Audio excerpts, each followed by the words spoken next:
ఏం చేశాను తెలుసా, నేను నా చేతికి తాడు కట్టేసుకుని వాష్రూమ్లో నా మెడకి వేసుకున్నాను తాడు. నా మెడకి వేసుకుని వాష్రూమ్ కడుక్కున్నా. ఎట్లా అంటే ఒక చెయ్యి నిజంగా ఒక చెయ్యి లేకపోతే ఏంటి అనేది ఒకటి ఆలోచించుకున్నా. లేని వాళ్ళు ఉన్నారు కదా, వాళ్ళు ఎట్లా ఫేస్ చేస్తున్నారు వాళ్ళ కష్టం అనేది ఒకటి.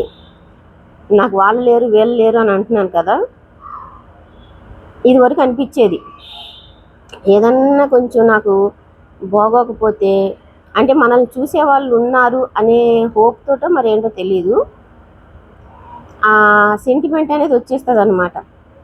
మా పిల్లలు ఇద్దరిని చూసేసరికి నాకు ఇంత చిన్న బాధ వచ్చినా సరే, అంటే వాళ్ళు నన్ను అంటే ఎట్లా అంటే తల్లిని చూస్తే పిల్లలు ఏడుస్తారు కదా ఇంత దెబ్బ తగలంగానే, అట్లా మా పిల్లల్ని చూసి నేను ఏడ్చేసేదాన్ని.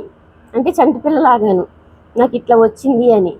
వాళ్ళని హక్కును పెట్టుకుంటారని ఏడ్చేదాన్ని, లేకపోతే నాకు వీళ్ళు ఉన్నారని ఏడ్చేదాన్నో తెలియదు. కానీ నాకు ఇప్పుడు ఫూలిష్గా చేశాను అనిపిస్తుంది నాకు. ఎందుకంటే అంత ఆశపడ్డాను వాళ్ళ మీద నేను.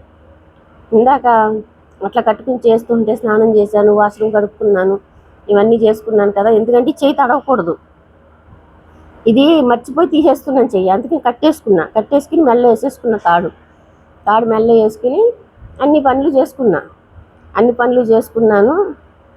అప్పుడు అనిపించింది నా కూతురుంటే నాకు స్నానం చేయించేదే, నా కోడలుంటే నాకు ఇది చేసి పెట్టేదే అని.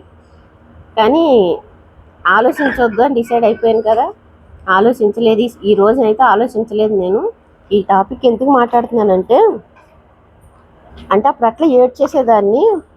ఎప్పుడైనా మనిషి చచ్చిపోయినప్పుడున్న ఏడుపు మరుసటి రోజున ఉండదు, మరుసటి రోజునున్న ఏడుపు మూడో రోజున ఉండదు, మూడో రోజునున్న ఏడుపు నాలుగో రోజు ఉండదు, తర్వాత సంవత్సరం తర్వాత అసలు గుర్తే ఉండదు. అట్లనే నేను ఎందుకంటే ఒక్కసారిగా ఒంటరి అయిపోయాను అనేసి ఏడ్చేసిన. ఇట్లా చైన్ కూర్చో.